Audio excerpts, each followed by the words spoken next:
Hey there, guys. I know it's been a little while since I did anything with the Camaro, or anything at all.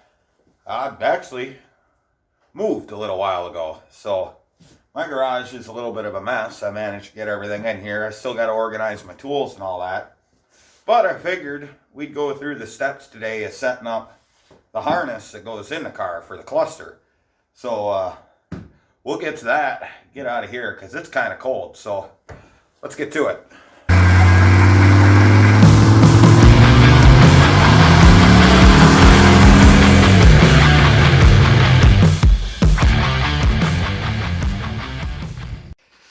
Like I said, you can see my my garage is a little packed right now. Everything just kind of came in here.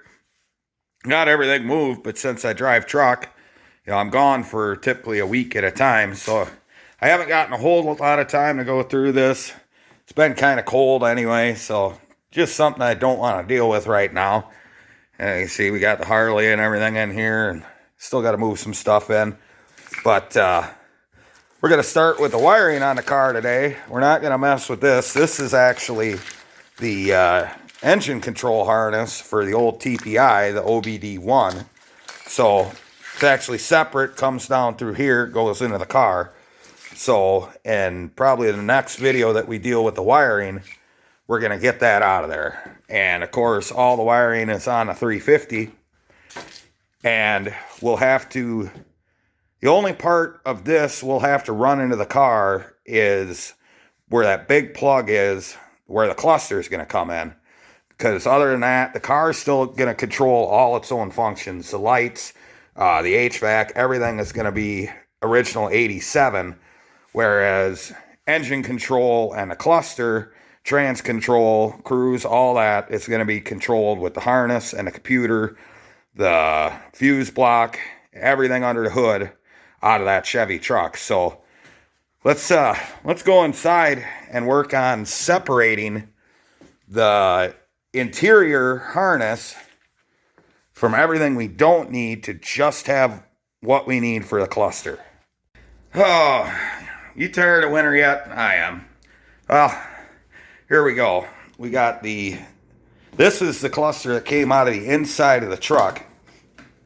And we got our big relay center here. This big plug, that's where your main harness and everything hooks up from the outside of the truck. And what we really want to chase down is this guy here, because that's going to plug into the back of the cluster right there. So I just want this, and of course the OBD2 diagnostic port is all I want out of this whole mess. So we'll get set up and start taking this harness apart. Let's see how we're going to do this. The first thing you want to do is just break down all the tape working from your final goal here. We don't want to start on the other end and work our way out. We want to start here. So let's get this whole harness turned around. We'll try not to drop that on the ground. We're going to set that over there. I really don't want to buy another cluster.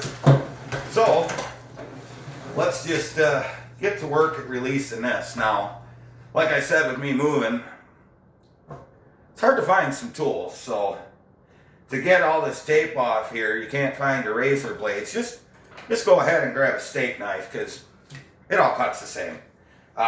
If you're married, don't tell your wife you're doing this. Obviously, I'm not married because I do stuff like this. So if we look at the harness, we could see a lot of wires head out this way, probably up there to the fuse block, and then down to the main connectors. And then some of it goes this way, that goes clear across to what the other side of the truck would have been. And we'll figure out what that is shortly. But we just want to get this tape out of the way. And make sure as you're cutting, pull the knife towards your chest. Want to be safe. Just get that all pulled out of there. And get down to where you can really, there we go. Get her in there. Then you can work your way up. Of course, these junctions are always fun.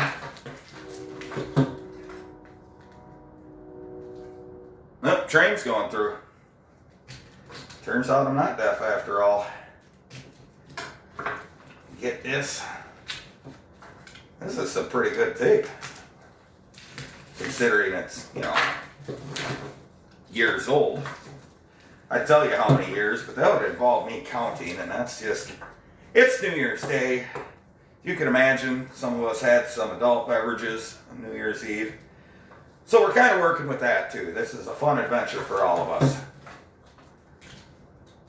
Yeah, so basically, this is a game of untangling all the wires from the rest of the wires. Because right here, we've got a big mess of wires coming this way, going out this way, wires coming in this way, going out that way, all this. So you just really take your time and make sure that you're not just ripping stuff out, because you don't want to break a wire or pull it too hard where you separate the wire inside the insulation, because then you're going to have a problem down the line that's not visible and you'll chase it forever. So just take your time. So we'll keep at this.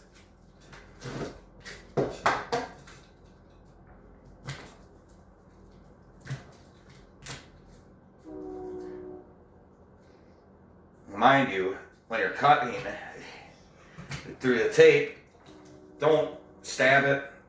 Same thing, you don't want to wreck a wire. I'm just lightly dragging it across the top as to not damage any wires.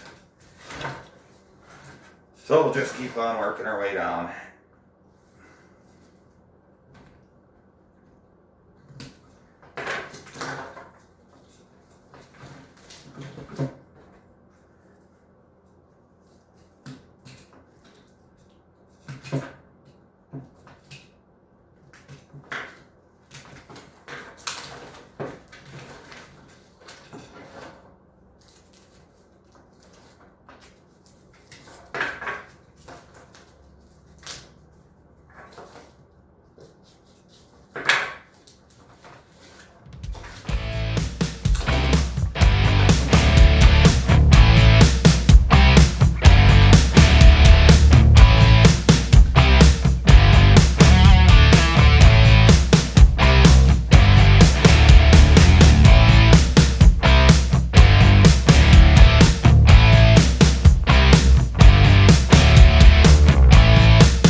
Well, after some research, I looked up a couple of wiring schematics because my wiring schematic book's buried somewhere. I found a couple of schematics and I cross-referenced them with each other. We got our cheat sheet, so coming from this connector, I know what I can eliminate from it and what I have to keep. So, I mean, stuff like this truck's not optioned with. It's 3/4 ton, over 8,600 GVW, so it doesn't have airbags. And basically, you run down your list. I got all my pin numbers, then the flip side, and you just go through it. Like, I noticed looking at the wiring, if you dig out the gray wire for the interior lights, which is right here, you start getting into a big old mess. This is where it goes, and it splices off, and it goes every which way, just octopuses through the whole system. And this would be your illumination, as far as I could figure, for your gauges, your HVAC control, the backlighting, radio, and all that. So other than just the wire coming to the connector, everything else can go from that. And of course you have some of these wires that I'm going to have to splice into the car itself, like turn signal indicators go through this light blue and this other blue. Headlights also come in through, oh, where is our headlight system? See, that's why I have a cheat sheet. We got a light green wire for that. So those will get snipped somewhere down the line so we could splice it in to the car itself along with the headlight switch and the multi-function switch.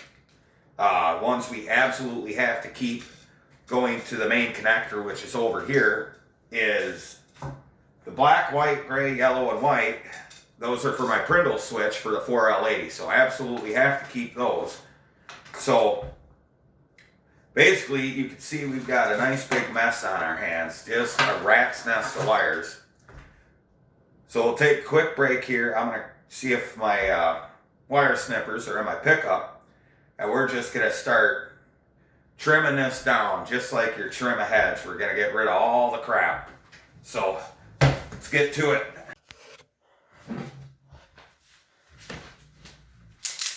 Alright, we got our cutter splicer dealers. Here's a little tip for you. If you're going to do a lot of wiring, get good tools.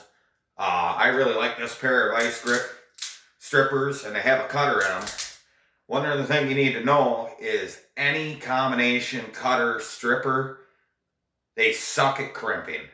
Yeah, they have the little crimps in here, but if you're going to do insulated connectors or anything like that, these just don't give you the bite. You want to go out and get a nice set of ratcheting crimpers that are fairly wide, and they'll crimp it without hurting the insulation or any of that. So invest in good wiring tools if you are going to do a lot of wiring. So let's pile in and get this thing torn apart.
So after thinking with a couple more things, we started to get this isolated.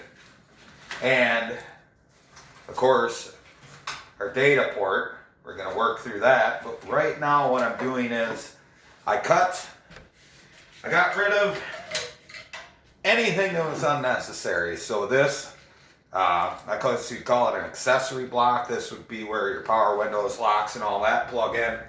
Got rid of that. Got rid of the fuse block, mainly because we don't need all that extra wiring to run this. Anything we have, we can plumb into the car's wiring. Random connectors, and then this big connector that used to go up into the steering column connector of the truck. So that doesn't need to be there. So with all that cut, what I'm going to do is work from this main bulkhead connector and then just feed the wires back and trim them so we get a cleaner look at things. So that's what I'm going to do right now. It's just pull the wire back, trim it off short so it's not in my way later. And then just keep doing that. Is, you know, pull on one if it comes to you, cut it off more. If it doesn't come to you with an end, you need it. So let's keep at it here.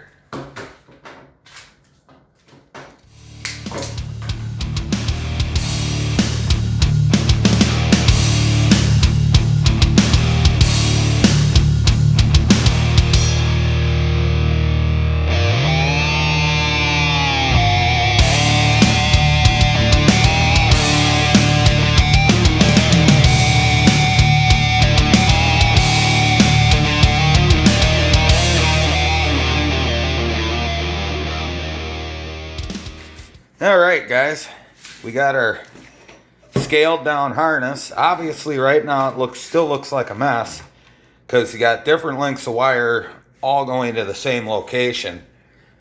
This is the rest of the harness, along with, well, some there, and of course we got connectors on there.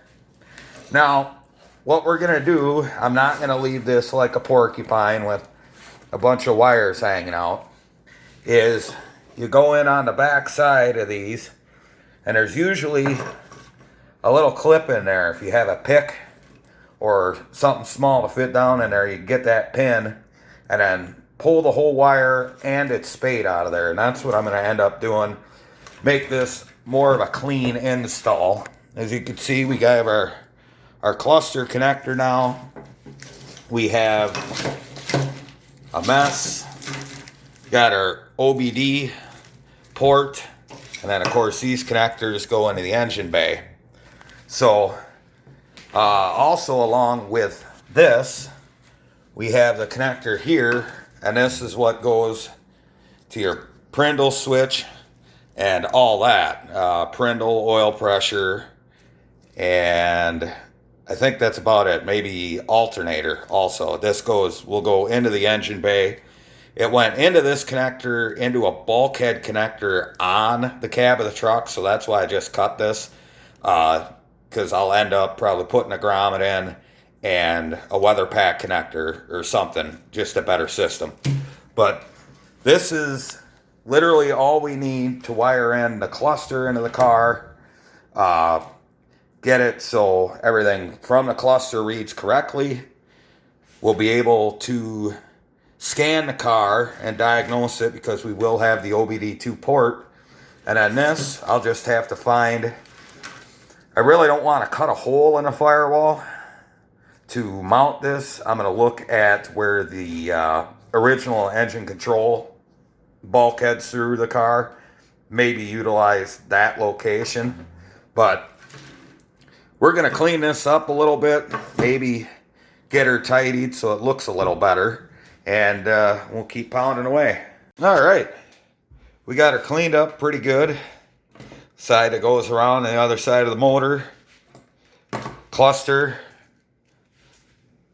data port, and then everything else here. Now, as you can see, there are some wires that are cut and left out. A lot of these are like the pink wire I cut because I don't need that wire going to the old fuse block in the truck that provided 12 volts. This is a key on run position 12 volt to the cluster. There's actually two of them. So I'll hook that to a 12 volt key on in the car. This purple one is partially for illumination, and then one of the tan ones, oh yeah, that's this is for your parking brake. So if you lose brake fluid or whatever, set your parking brake, that this will illuminate the light in the cluster. So we'll splice that into the car. This to 12 volts. This is illumination. This is also an illumination.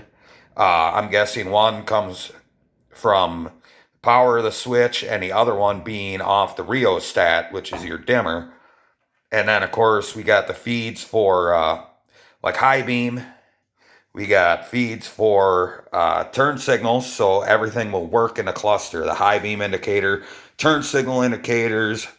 I mean, the cluster will work just like it was in its original vehicle, but it'll work with the car's electronics. So, I think she's looking pretty neat and tidy. Like I said, I just got to deep in all these extra wires, especially these big constant 12 volt wires. I don't want them touching, so we'll just pull them out of the block altogether because we don't need voltage provided from the truck's junction block coming into the car. We already have plenty of 12 volt sources in the car itself.